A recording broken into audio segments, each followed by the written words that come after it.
Yeah, I just got this off Facebook. I paid $50 for it. You can see it. I replaced this here already. This was broke on it. And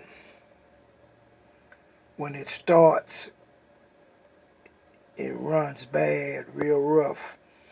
And if so long, it'll fall dead. So I'm finna go on and clean out the carburetor.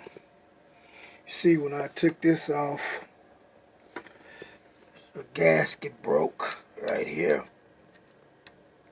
So I'm gonna have to make me a gasket for that, to replace that. And I'm finna tear it down now, take it off. Come back later.